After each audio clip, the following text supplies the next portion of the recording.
Thank you all for braving the bitter cold this morning. I think I saw some flurries on my way in. Yeah, this change in temperature actually works really well with what I'm going to talk about today. It was 70 degrees a few days ago, and now they're talking about 1 to 3 inches of snow tomorrow. So, I'm going to talk about the process of samsara today and the changes that happen to us throughout all of the different phases of our lives. So, samsara is a Pali or Sanskrit word that means wandering or running in circles. And when it's related to the theory of karma, it's the endless cycle of death and rebirth. A definition I found described it as a cycle of aimless drifting, wandering, or mundane existence. Kind of sounds like life, right? So it's a fundamental concept in most Indian religions, and it's often brought up in Buddhist traditions where we recognize that there is a continuous cycle of life, death, and rebirth. And this cycle is known as samsara. And the aim of the Buddhist practice is to become free from samsara, to reach nirvana, which is not just the name of a band, it's the cessation of desire and suffering. So as long as we are clinging and grasping to the things that we do want and pushing away the things that we don't want, we'll continue to be stuck in this cycle of suffering and of rebirth, of this samsara. And usually we think of samsara as this really long period of time, this period of time that lasts our entire lifetime or many lifetimes. But I would like to suggest that we start thinking about it as something that happens many, many, many times, hundreds of times, perhaps thousands of times during our lives. And this theory came to me recently out of all places, Aldi. There was a young father with 2 toddlers in his cart while I was shopping. And when I left, he was unloading his groceries into bags at the back of his SUV, which happened to be parked right next to my car. And the first thing that I noticed is that he had to move strollers and diaper bags out of the trunk to make room for the groceries. His 2 kids were strapped into car seats, and they were making some noise as he was unloading. And as I was putting my groceries into my car, he said, "Oh no, guys, I forgot the apple juice." And I said, "You have 2 little kids. If all you forgot was apple juice, you are doing great." And that's when he told me that he actually has 4 kids, and he's a stay-at-home dad. His kids were something like 7, 5, 2, and 1. The older 2 were in school, and he was trying to get all of his errands run before he had to go pick them up. And then he said that he couldn't wait until his youngest 2 were out of diapers. He told me that his life is so busy that his days just all run together. He wakes up, he gets the older kids ready for school and out the door. Then he takes care of the younger ones all day and runs errands, picks the older 2 up after school, gives everybody a snack, then takes the older kids to sports and dance practices, and then home for dinner, homework, baths, bedtime routines, over and over and over. It's like the movie Groundhog Day, for those of you who know that movie. For those of you that haven't seen it, it is one of the best Buddhist movies, I think, ever made. Bill Murray plays a news reporter / weatherman that gets stuck in samsara. And I won't spoil the ending for you, but he relives the same day over and over. And he learns things as he goes. And he even learns how to make use of the time. For example, he decides one day that he wants to learn how to play the piano. So he goes to someone's door and says, "I'd like for you to give me piano lessons." And so at first, of course, he's terrible, but because the day keeps starting over and over, every time he goes, he's a little bit better. And finally, after a few months of this, he says, "I'd like for you to teach me piano." And he's, playing like beautifully. And she says, "This is your first lesson?" And he says, "As far as you know." Yeah. Anyway, as I was talking to this dad, and that's when it hit me that he's in this cycle of samsara. And I know, as do many of you, that when one phase ends, another begins. And that phase isn't necessarily easier, it's just different. I still remember when my children were old enough to sleep through the night. And let me be clear, that's really important for a lot of reasons, but for me in particular, because I really like my sleep. And neither of my children slept through the night for at least the first year of their lives. So being able to sleep without interruption was a really important milestone. Do I remember the date? Absolutely not. But I remember that it was glorious. That said, I was always looking for the next phase. Surely that one would be better. That one would be easier. Plot twist, it wasn't. Once they start sleeping through the night, they usually get mobile. And that presents a whole nother set of issues that you need to deal with. Oh, but when they go to preschool or kindergarten, middle school, high school, then it will be better. It isn't. And what I have found over the course of more than 2 decades of parenting is that no phase is better than another. They each have their benefits and their challenges. And let me assure you, just because my kids are grown and driving their own cars and have their own checking accounts and their jobs, I have not stopped worrying. Their problems are bigger now, and adult children have adult problems.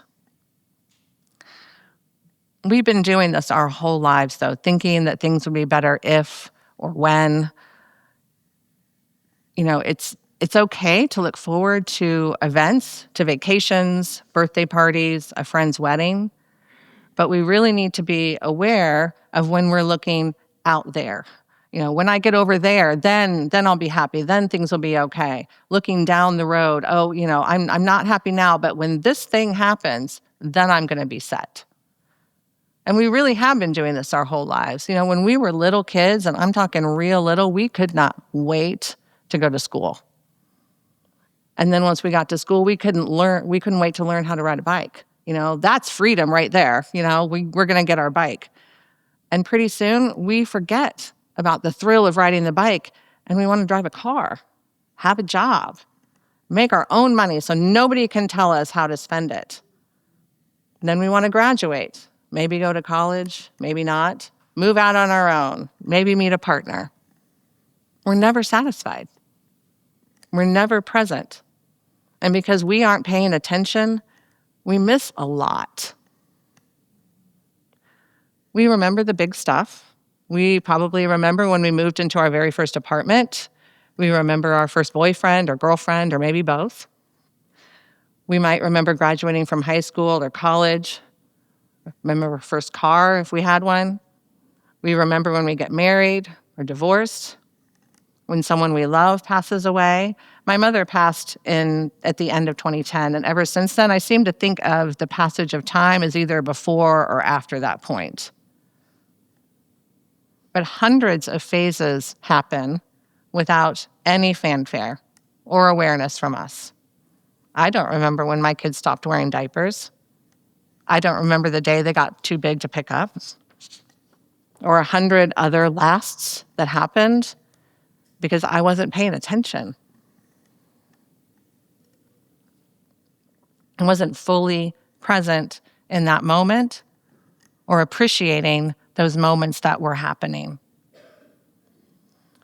We usually think of our lives as this linear journey from start to finish, just ticking the boxes and moving forward. And yes, having direction is important, but if you look at how things actually are, it's more like a tide coming in and going out. Or better yet, like your own breath. Where there's an inhalation, there's always an exhalation. Our lives are just this continuous, perpetual motion of ups and downs, of starts and stops, of pushing forward and pulling back. Samsara is that cycle of growth and learning. And this perspective is at the heart of the Buddha's teaching on anicca, or impermanence. So the 3 marks of existence are anicca, which is impermanence, dukkha, which we've talked about before, and it's unsatisfactoriness. There's not really a good English translation, but it's unsatisfactoriness. and anatta, which is no self. But understanding that nothing lasts forever, not joy, not sorrow, not even who you think you are, it's the most powerful tool that we have for cultivating resilience and reducing our suffering. If you just observe the world around you, every single thing is governed by this universal law of anicca, the truth that everything is in flux. When we think of fire, we often think of it as a single thing, but a fire is only fire because new fuel is constantly being consumed and transformed. And no two moments is it the same fire. Or when we step into a river and we think we're stepping into the same river, but the water has already flown past. The river is defined by constant and relentless change. Pema Chodron, who is a Tibetan Buddhist nun, said in one of her books, "Things falling apart is a kind of testing and also a kind of healing. We think that the point is to pass the test or to overcome the problem, but the truth is that things don't really get solved. They come together and they fall apart. And then they come together and they fall apart again. It's just like that. The healing comes from letting there be room for all of this to happen. Room for grief, for relief, for misery, and for joy." Anicca and samsara are interwoven, and the cycle of rebirth is not a permanent state, but a continuous process of change and decay. Anicca is what makes samsara the cycle of suffering. Clinging to the illusion that things like self or our life experiences are permanent leads to disappointment when they inevitably change or end. And these cycles, as I said, they're not always ones that we notice. Impermanence could be subtle. We don't necessarily notice when the relationships that we have are changing until it gets to the point that we need to make a decision about whether to continue them or not. The day-to-day interactions that we have with our partner or family member may just deteriorate unnoticeably unless we are really tuned into our awareness. With our children, we may look forward to the day that they're all in school so we don't have to pay for preschool or daycare anymore, or maybe so we can go back to work if we've taken time off. But what that does is it keeps us looking forward to some other future out there instead of being present with where we are right now. Is right now possibly difficult? Maybe. Is sitting in that difficulty unpleasant? Absolutely.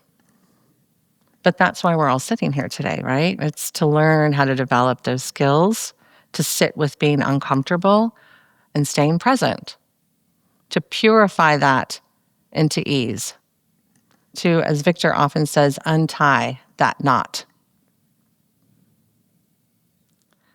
So what if the next time that we catch ourselves looking forward to an end, to a different phase, to something out there, we simply sat with it and said, this is how it is right now.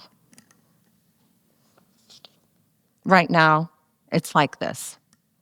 Doesn't mean it's going to be like this forever. In fact, we know as Buddhists that it won't, because everything is impermanent. All conditioned phenomena are impermanent, and conditioned phenomena means that all things arise due to specific conditions. It means that everything we experience in our physical bodies and our thoughts and our emotions, our relationships, it's all temporary. Babyhood is temporary. Childhood is temporary. All of the phases of our adult life are temporary. In our 20s, we're building a career, maybe finding a partner, possibly starting a family. In our 30s, we're raising kids, continuing to grow our careers. In our 40s and 50s, our parents may pass away. Our kids grow up and move out, start families of their own. In our 60s, if we're lucky, we retire. A client of mine said something a few weeks ago that stuck with me. She just retired and she's doing a lot of traveling. And she said there's 3 phases to retirement. There's the go-go phase, where you're going and doing all of those things that you couldn't do when you were working. There's the slow go phase, where you're slowing down and you're doing gardening or things that might keep you close to home. And the no-go phase, where your body is old, because that's what these human bodies do. They get old and they slow down.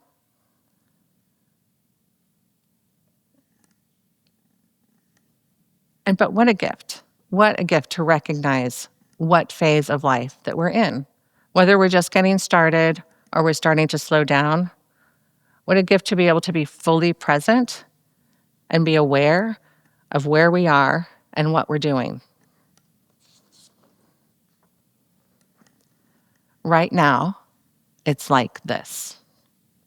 Your kids are young. You've forgotten the apple juice. And tonight you're going to put them to bed and tuck them in and read them a story until one day you're not reading them stories anymore and you're not tucking them in.